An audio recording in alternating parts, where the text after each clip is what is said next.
Bismillahirrahmanirrahim. Assalamualaikum warahmatullahi wabarakatuh. Saudara-saudaraku, sahabat-sahabatku, dan semuanya mitra 165 Jaya. Di masa-masa yang sulit ini, ayo kita semua mulai hari ini, mari kita awali dengan segala perubahan, yaitu jangan pernah kita bersandar kepada siapapun kecuali kepada Allah. Jangan bersandar kepada kecerdasan kita. Apa artinya kecerdasan tanpa pertolongan Allah? Dan jangan bersandar kepada harta yang kita kumpulkan.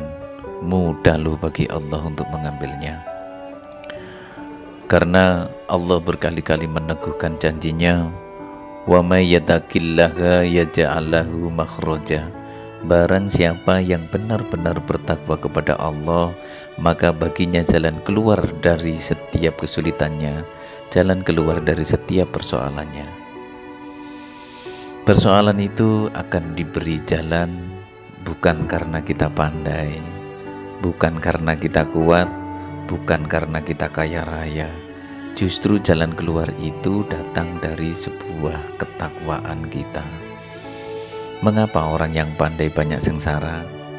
Mengapa orang yang berharta masih banyak yang sengsara? Ya, karena persoalan itu tidak akan bisa dipecahkan hanya mengandalkan dari kemampuan kita. Ketakwaan itulah yang mendatangkan Allah. Dan Allah akan membuka pintu rezeki dari tempat yang tidak diduga-duga. Bagi kita mungkin banyak persoalan yang di luar kemampuan kita. Tapi mudah bagi Allah andai kita ahli takwa. Jalan luas serta lebar menanti kok. Allah mempertemukan dengan siapa yang dikehendaki. Dan Allah yang membuka pintu-pintunya yang tertutup. Allah yang memudahkan segala yang sulit. Ahli takwa akan dimudahkan oleh Allah.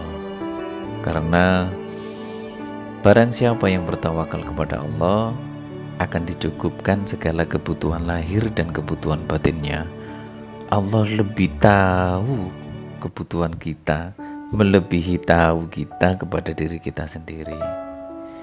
Maka dari itu, oleh karena itu, saudara-saudaraku, sahabat-sahabatku, serta mitra 165 Jaya, ayo, janganlah sok tahu kita menghadapi hidup ini.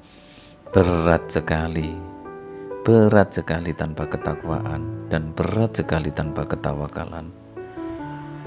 Alangkah baiknya kecerdasan kita, harta kita, kemampuan kita, kekuatan kita hanya untuk membuat kita semakin takwa kepada Allah, semakin teguh mematuhi perintah, bukan hanya karena pahala semata, bukan hanya ingin surga, bukan takut celaka, tapi kita patuh karena Allah Subhanahu wa Ta'ala, dan menjauhi larangan Allah. Insya Allah itu lebih membuat kita hidup menjadi lebih ringan, jauh lebih indah, dan setiap persoalan yang kita hadapi pasti kita akan diselesaikan oleh Allah Subhanahu wa Ta'ala. Ingat saudara-saudaraku, sahabat-sahabatku, dan mitra 165 Jaya, tidak ada yang bisa diselesaikan tanpa bimbingan Allah Subhanahu wa Ta'ala. Tidak ada yang bisa diselesaikan tanpa bimbingan Allah Subhanahu wa Ta'ala. Terima kasih.